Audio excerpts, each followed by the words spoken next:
Welcome. Today we'll be looking at how to multiply fractions. Our goals will be to be able to multiply fractions, multiply mixed numbers, and verify products on the graphing calculator. Let's take a look at the rule for multiplying fractions. If two fractions are in the form of a over b times c over d, their product is equal to ac over bd. The numerator of the product is the product of the two numerators. The denominator of the product is the product of the two denominators. Seems pretty straightforward. Just multiply across the top, multiply across the bottom. One catch, the final product should be in simplest form. This can be performed either before or after the multiplication process. I would like to take a moment now and explain why this rule makes sense. I'd first like to relate this to what you know about multiplication.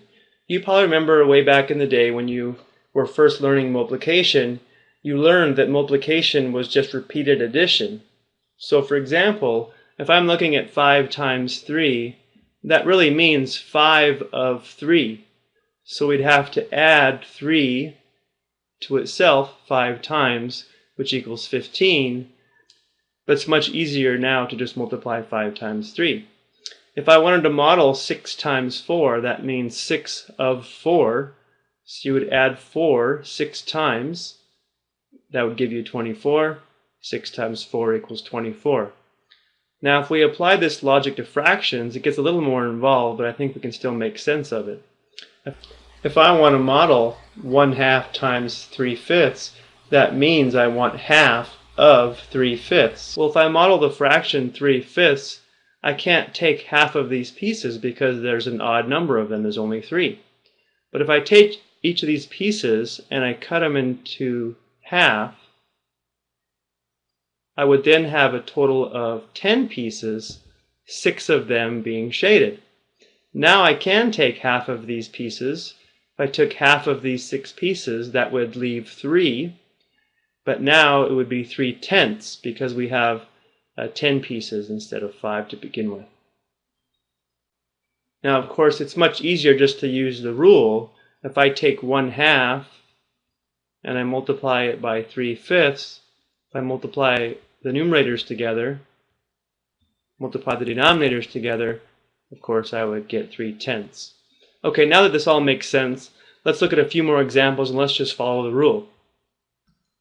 If I want to multiply 2/5 times 3/11, the rule states multiply 2 times 3 in the numerator, multiply 5 times 11 in the denominator, and we would have 6/55.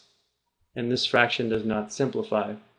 Now in this next example, I could multiply across the top and get 60, multiply across the bottom and get 200, but then I would have to simplify that. Another way around this would be to look at the prime factors of each of these terms before multiplying. This is what I mean. Well, 5 is prime. 8 is 2 times 2 times 2 in its prime factorization. 12 would be 2 times 2 times 3. And 25, of course, is 5 times 5. If we simplify this now, our answer will already be in simplified form.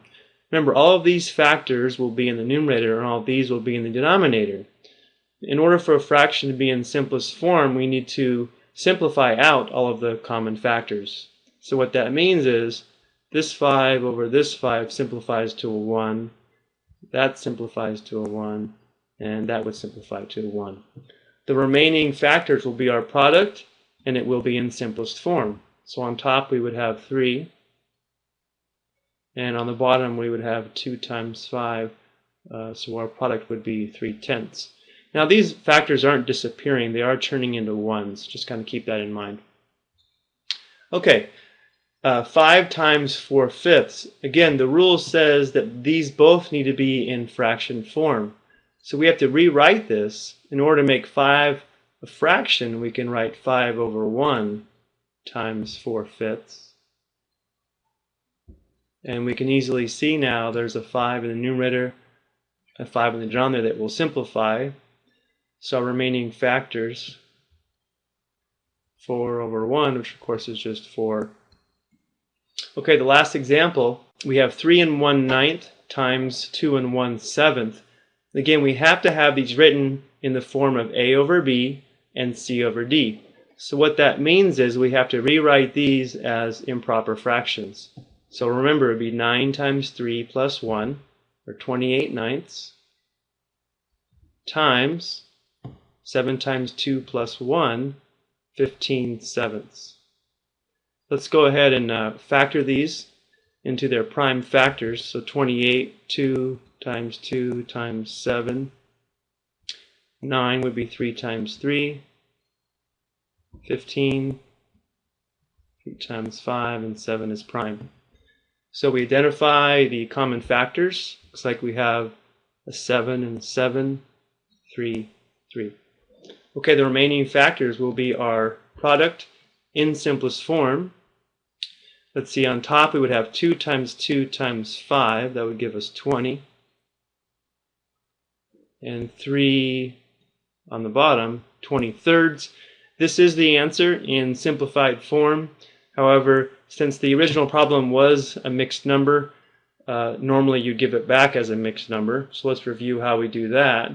We would just simply take 20, divide it by 3. So we'd have 6 times 3 would be 18 with the remainder of 2. So what that tells us is that 20/3 is the same as 6 and 2/3. Okay, now I did say that I would show you how to verify these on the graphing calculator. So let me go ahead and open up my graphing calculator and show you. Let's just take a random problem. Let's say I want to multiply 7/8 times 2/3. Well, the first thing I'm going to do is I'm going to put my 7/8 in a set of parentheses, multiply that by 2/3.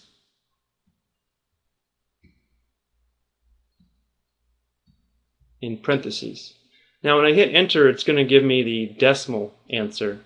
In order to convert that decimal back to a fraction, if I hit the math key and then hit enter, that will tell me my product in fraction form. In this case, this would be 7/12. Okay, I hope that helps. Thank you for tuning in, and I hope you have a great day.